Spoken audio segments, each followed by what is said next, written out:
آئے، سبوں نے پکڑا اور اپنی گاڑی میں جو اس وقت گھوڑے کی تھی بٹھایا اور پیچھے کی طرف ہاتھ اور پیر باندھنا شروع کیا۔ امام مسلم بن عقیل نے کہا یہ پہلا دھوکہ ہے تمہاری طرف سے، یہاں سے تم نے غداریاں شروع کی۔ ہاتھ باندھا اور سیدھے گورنر ہاؤس پر لے آئے۔ امام مسلم بن عقیل جب گورنر ہاؤس پر آئے، ابن زیاد نے دیکھتے ہی گالیاں شروع کر دی، نعوذ باللہ، اہل بیت کو گالیاں دی، امام مسلم بن عقیل کی توہین کیا اور کہا جھوٹوں کے بیٹے جھوٹے یہاں پر آ گئے، نعوذ باللہ۔ اس وقت مسجد میں ایک بوڑھے صحابی نابینا تھے، انہوں نے اٹھ کر کے علل اعلان کہا میں گواہی دیتا ہوں یہ جو رسول اللہ کے گھر کا شہزادہ ہے یہ سچا ہے اور سچی ماں اور سچے باپ کا بیٹا ہے، اور یہ بھی گواہی دیتا ہوں کہ آج تخت پر جو بیٹھا ہے اس کی ماں زانیہ تھی، اس کا باپ زانی تھا اور وہ زنا کی اولاد ہے۔ بڑے مجمع میں اعلان کرنا، اسی کو میرے آقا نے فرمایا ظالموں کے سامنے حق بات کا اعلان کرنا سب سے افضل جہاد، سب سے افضل جہاد ہے۔ اس صحابی کا اس نے اسی مسجد میں قتل کیا۔ ڈکٹیٹر لوگوں کو کبھی اپنی برائی پسند نہیں، فوراً مار دیتے ہیں۔ اس کے بعد امام مسلم بن عقیل سے مکالمہ ہوا، کئی باتیں ہوئی، لمبی باتیں ہوئی۔ امام مسلم بن عقیل کو آخر میں اس نے ظلماً اتنی سخت اذیتیں دی کہ جلاد کے قریب لایا گیا، ہاتھ ان کے باندھے گئے اور ان کے جسم پر کوڑے مارے گئے، اور اس کے بعد اسی پر بس نہیں کیا گیا، سارے مجمع کے سامنے امام مسلم بن عقیل کے سر مبارک کو گردن سے الگ کر دیا گیا۔ اہل بیت کی یہ پہلی شہادت ہے، داستان کربلا کی یہ پہلی شہادت ہے امام مسلم بن عقیل کی۔ کوفہ کے در و دیوار رو پڑے ہوں گے لیکن وہ شقی القلب بدبختوں کے دل پر کچھ نہ گزرا۔ اس کے بعد امام مسلم بن عقیل کے دھڑ کو سیڑھیوں سے نیچے دھکیل دیا گیا، جسم کو چکنا چور کیا گیا۔ امام مسلم بن عقیل کے سر کو دکھانے کے لیے گورنر ہاؤس کے باہر لٹکایا گیا، کوفہ والے ڈر جائیں۔ یہ ہیبت تاریخی، یہ موب لنچنگ اسی کو تو کہتے ہیں، مارو، ویڈیو بناؤ، پھیلاؤ تاکہ ہیبت تاری ہو جائے، لوگوں میں دہشت تاری ہو جائے۔ یہ حقیقی دہشت گرد ہیں۔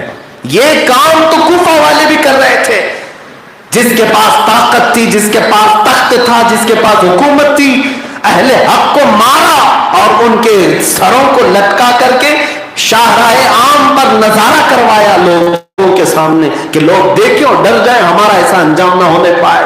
لیکن ایک بات میں ضرور کہوں گا میرے عزیزوں، ان ظالموں کو اگر لگتا ہے کہ کسی کے ٹکڑے کر کے ایمان چھین لیں گے تو ایسا نہیں، منافق ڈریں گے، ایمان والے کبھی نہیں ڈریں گے۔ ایمان والوں کے لیے یہ چیزیں خوف نہیں طاری کرتی، اس لیے کہ ایمان جس کے دل میں ہوگا وہ الحمدللہ ہر رات شہادت کی تمنا کر کے سوتا ہے۔ مولا تو اپنی راہ میں ہمیں شہادت عطا فرما۔ امام مسلم بن عقیل کے قتل کے بعد کوفہ میں سناٹا طاری ہو گیا۔ وہ خاتون رات کو آئی توعہ نام کی، جس کو امام مسلم بن عقیل جس کے گھر میں پناہ لیے تھے، وہ حجاب میں برقعے میں آئی اور گورنر ہاؤس کے پاس آ کر کھڑی ہو گئی، کہا ابن زیاد کہاں ہے؟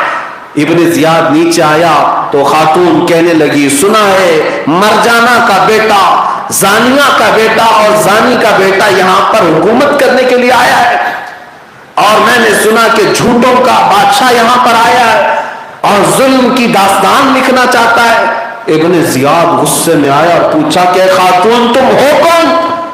خاتون نے بغیر کسی خوف کے کہا میں وہی خاتون ہوں جس کے گھر سے مسلم بن عقیل کو آج تم لائے تھے، میرا نام طوعہ ہے۔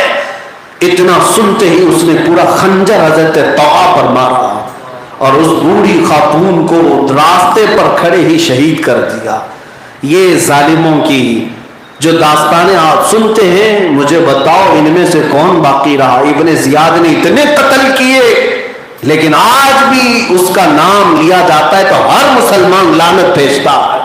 لعنت اللہ علیکم اے دشمنان اہل بیت، تم کو مزدانار کا